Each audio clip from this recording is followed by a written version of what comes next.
Nous sommes au Salon des Entrepreneurs, 9e édition à Lyon, sur le plateau TLM. J'ai le plaisir de recevoir Philippe Griot, président de la CCI de Lyon. Alors, est-ce qu'on peut commencer par un tout petit bilan de l'année 2011 en termes d'activité? Écoutez, notre région a résisté un peu mieux que d'autres régions à la crise économique que nous traversons. Il faut dire que nous avons un privilège dans cette région, c'est que c'est la première région industrielle de France et la deuxième région économique. Donc c'est ce que j'ai coutume de dire à nos entrepreneurs, faisons preuve d'optimisme et d'ambition et nous sommes effectivement plutôt bien lotis par rapport à d'autres. Donc la région a mieux résisté que d'autres à la crise. C'est vrai qu'en ce moment on a un petit ralentissement économique et les prises de commandes sont un peu plus difficiles, mais rien d'alarmant, rien de grave pour l'instant. En effet, sur la région lyonnaise, il y a de grands projets prévus, le Grand Hôtel Dieu, le Stade Lumière. Est-ce que ce sont autant d'opportunités à saisir pour les entreprises ? Nous sommes systématiquement consultés par les collectivités locales et territoriales ou par les grands investisseurs sur les équipements lourds, aussi bien routiers qu'autoroutiers, que ferroviaires et les investissements dont vous venez de parler. Pour nous, c'est effectivement très important car c'est des heures de travail et donc du chiffre d'affaires pour nos entreprises. La seule chose que nous souhaitons, et nous avons effectivement accès à ce débat, c'est de faire en sorte que ces chantiers profitent en priorité aux entreprises de la région. Alors l'un de vos gros chantiers à vous, c'est un dispositif de prévention des difficultés des entreprises. Vous l'avez nommé Répit. Est-ce que vous pouvez nous en parler ? Alors, on part du principe que créer des entreprises, c'est bien. Quand on regarde les soldes de création, disparition en région Rhône-Alpes, nous sommes encore très positifs. Ceci dit, ça ne nous empêche pas de réfléchir aux entreprises qui existent et qui connaissent des difficultés momentanées. Quand j'étais président du tribunal de commerce de Lyon il y a quelques années, j'avais mis en place cette cellule de réflexion. Aujourd'hui, on se rend compte que les entreprises ont de plus en plus besoin d'un dispositif qui permette effectivement de trouver des solutions financières aux difficultés qu'elles rencontrent. Donc nous avons, avec l'Ordre des experts comptables, la Compagnie des commissaires aux comptes, le Barreau de Lyon et la Compagnie des notaires, décidé de réactiver le dispositif que nous avions fait, partant d'un principe simple, c'est qu'un entrepreneur qui a des difficultés lui-même à en parler au tribunal de commerce. Et donc nous avons mis en place ce dispositif à la Chambre de commerce et d'industrie dans un endroit neutre, très confidentiel, où les chefs d'entreprise pourront venir consulter d'anciens juges du tribunal de commerce qui se mettent bénévolement à disposition de ces populations pour trouver des solutions à la fois financières mais également sur des moratoires, sur des dettes fiscales et sociales. Et nous avons le soutien de l'État bien entendu dans ce système et également de la direction des services financiers qui va nous donner des possibilités d'aider des entreprises à se sortir de ce mauvais pas.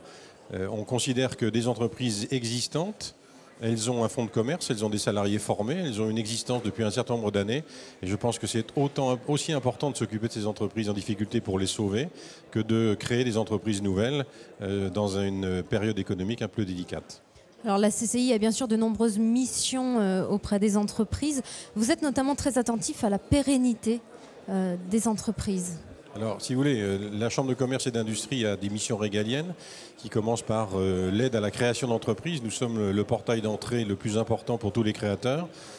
Nous avons également tout un rôle de formateur et nous avons un centre de formation à Vèze qui fonctionne très bien et qui forme environ 10 000 collaborateurs par an. Une magnifique école de commerce qui fait partie des 5 meilleures européennes, EM Lyon.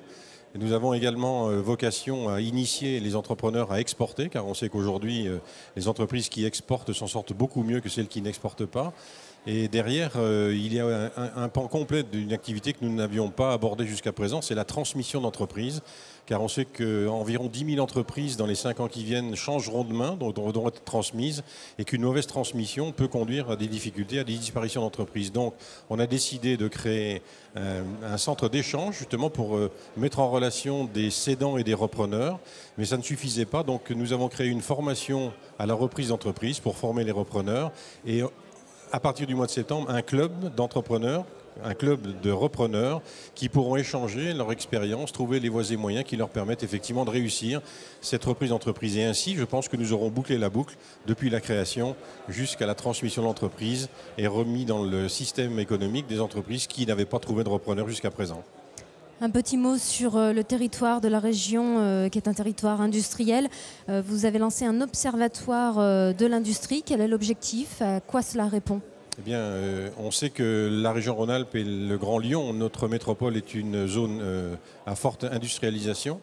Nous n'avons pas encore jusqu'à présent d'indicateurs qui nous permettent de mesurer le développement de cette activité. On sait qu'on a des moyens comme l'ADERLI, dans laquelle la Chambre de commerce est très présente, qui sont des systèmes de développement économique régionaux qui nous permettent d'attirer sur notre territoire des entreprises étrangères plutôt que de les voir venir à Lille, Paris ou Marseille. Donc nous les faisons venir à Lyon. Tout ce tissu est en train de se développer, fait travailler en grappe d'autres sous-traitants qui sont les sous-traitants existants dans la région. Et il nous faut absolument pouvoir mesurer l'impact de l'arrivée de ce développement industriel sur le tissu de sous-traitants que nous avons. Et bien c'est le sujet effectivement de cette opération, avec un rendez-vous tous les 6 mois pour faire le point justement de ce développement en termes d'emploi, en termes de création d'entreprises et en termes de chiffre d'affaires que nous aurons pu donner à nos entreprises sous-traitantes. Un dernier petit mot sur le Salon des entrepreneurs dont vous êtes partenaire. C'est un immense succès, on peut le vérifier encore cette année. C'est un salon qui se développe d'année en année, avec des thèmes qui sont de plus en plus intéressants pour l'ensemble des chefs d'entreprise et de tous leurs conseils, car aujourd'hui, quand on regarde la population des visiteurs, il y a bien sûr des chefs d'entreprise, mais il y a beaucoup de conseils, beaucoup d'experts comptables, d'avocats, de juristes qui sont autour de nous, et puis de prestataires de services qui accompagnent au quotidien les entreprises. Je crois que la conférence plénière de ce matin sur avez-vous l'esprit d'entreprendre ou la capacité à entreprendre était une conférence très riche et très intéressante, mais je crois que nous allons mettre l'accent encore cette année et encore plus l'année prochaine, sur la relation qui peut exister, qui doit exister entre le monde de l'entreprise et la jeunesse, puisque l'on sait très bien qu'en termes de formation, en termes d'apprentissage, nous avons un peu de retard, et mettre en place des dispositifs, parce que l'on sait très bien que la formation des jeunes sera le succès de nos entreprises de demain, et nous allons y travailler. Voilà, donc nous n'avons pas assez de temps pour évoquer bien sûr toutes les missions de la CCI auprès des entrepreneurs. Donc ce salon des entrepreneurs où vous êtes évidemment présent. Philippe Griot, merci beaucoup d'avoir répondu à nos questions sur ce plateau. Merci.